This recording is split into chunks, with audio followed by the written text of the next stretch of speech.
What's up, YouTube? This is a very important video. As you saw in that previous clip, getting a new fish, and this portion of the clip is basically going to be me walking through, what I'm doing in these videos. I know there's no audio in the video themselves, but in this portion, I'm going to just walk you through, about the fish. And a little about what I'm doing, with the whole bucket and the slow drip. And so without further ado, let's get into it. So as you can tell by the title of the video, this is a silver datnoid, also known as the American silver datnoid. Not sure where it gets the American portion of the name, as it's a Southeast Asian species of fish, but somehow along the line it's gotten that nickname along with silver datnoid. It's related to the other datnoids that you see, the Siamese, the New Guinea, wide bar datnoids. They're all in the same family, Datnoids. And anyways, so this datnoid is the smallest in the family. The more common Siamese datnoid can get about 2 feet, give or take a couple inches, while the silver datnoid that I am keeping, they get smaller, only about 1 foot. Making a lot more suitable for a 125-gallon aquarium like I have. So anyways, great fish, amazing colors. You know me, I love my, oddball fish. I like their personalities, their look. It just adds that extra wow factor to the tank. Getting something that, looks a little different, especially with the stripes and its large mouth for feeding. Another, cool factor about the fish. But anyways, so the silver datnoid, the reason I'm doing this video is because partly it is somewhat a brackish species, and there's a lot of debate about this, but it is kept in fresh water very often, sometimes mistakenly because they confuse it with the other datnoid family members, and they think it goes well in fresh water, but it is a fish that might prefer low-end brackish levels, but can be kept in fresh water for its full life.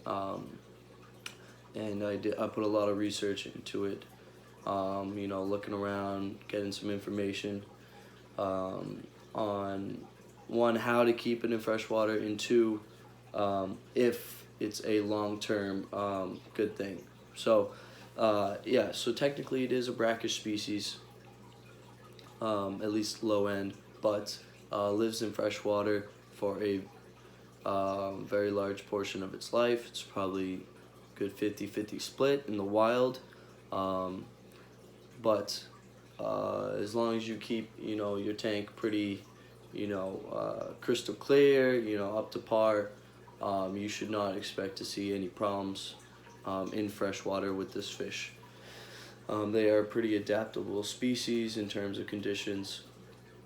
Anyways, so that was the purpose of the slow drip, which you saw. Basically, the slow drip is a way of acclimating a fish to your tank. At the pet store where I got this fish, they were kept in low-end brackish, but I had the intent of keeping them fully freshwater, and the way to adjust them is basically you create a slow drip where it dilutes the salt content in the water over a gradual period of time, similar to the concept of a tide going out, and these brackish, midway fresh and salt areas, like where they mix when the tide goes out, this water slowly becomes more and more fresh water as the salt content leaves out with the tide.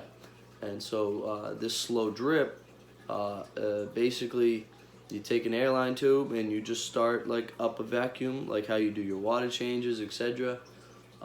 You start a vacuum with that from your tank to the bucket, and then you tie a few knots in the airline tubing to make the stream very slow, so it's just drip, drip, drip, etc. And this, makes a very gradual change from whatever the salt content was. It was low end, so probably like 1.004, somewhere around there. That's low end brackish. So it's a gradual shift from that, and each drop, it gradually gets closer to full fresh water, which I have in my tank. And I also have a hydrometer, which is basically used to measure the salt content in water. I used to have a brackish tank a long time ago, so I had that left over from that project. And it came in handy for this as I was acclimating the fish. So before I put the fish in, I made sure that the water in the bucket was reading as close to full fresh water as possible, to make the acclimation process go well for the fish. I did that slow drip over a span of maybe, I think it was like 4 or 5 hours. It was just the fish in the bucket, airline tube going in for oxygen, and the airline coming in for the slow drip. Had that going for 4 or 5 hours, just to get the fish used to it. And then about 45 minutes to an hour before I put the fish into the tank, I added some ICX, a small, single bath dose to, do a little quarantining as well. Introducing the new fish, that's something I typically do anyways. So I added a little ICX to the bucket, so that's why the water was blue, and I highlighted the ICX in the following clip you're gonna see. But yeah, that's why the water in the bucket was blue. Some small medications. And then once I was fully confident in the fish's acclimation, took him out, floated him in the tank once more, just to make sure that temperature is really on point. Being in the bucket, it had a constant inflow of the tank water, so that tank water was up to temp, but overall the bucket gradually would drop a little bit without a heat source. So I floated him one last time for probably 10-15 minutes. It wasn't a big difference, and that also gave the chance for the other fish to see him, get used to this fish without having access to it, because it was still in the bag. So it gave them a little, exposure, healthy exposure for them to see the fish, get used to it, and overall, once I released the fish, it was a very smooth transition. The fish obviously would check them out, as fish always do when you add them, especially in a tank like mine with all the personalities going around.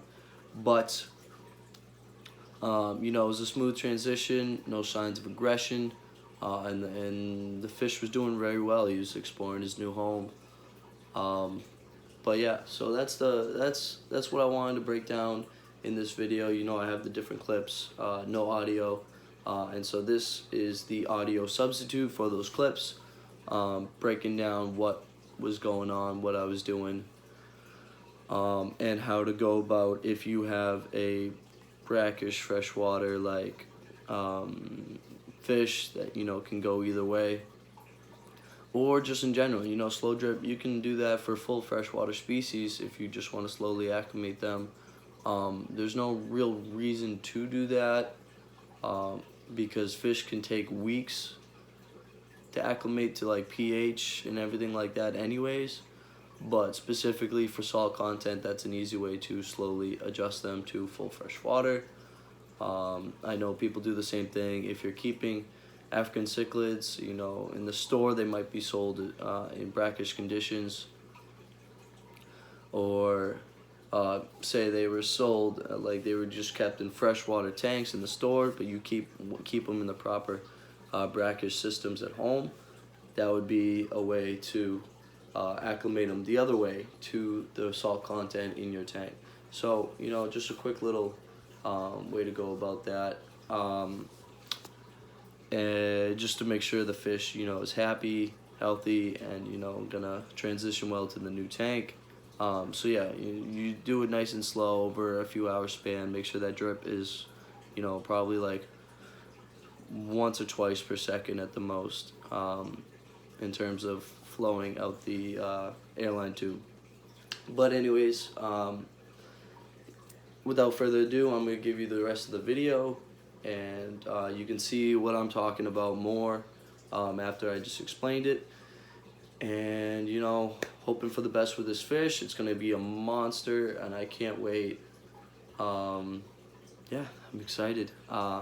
So yeah, enjoy the rest of the video. Stay tuned for more updates on this fish and everything else going on. There's really a lot going on, and I'm gonna try to get all of it on the channel as best as possible. But thank you guys for watching, and stay tuned. Hop in the comments with anything you notice, you want to comment on, questions, concerns, anything, and stay tuned for more videos. Thank you.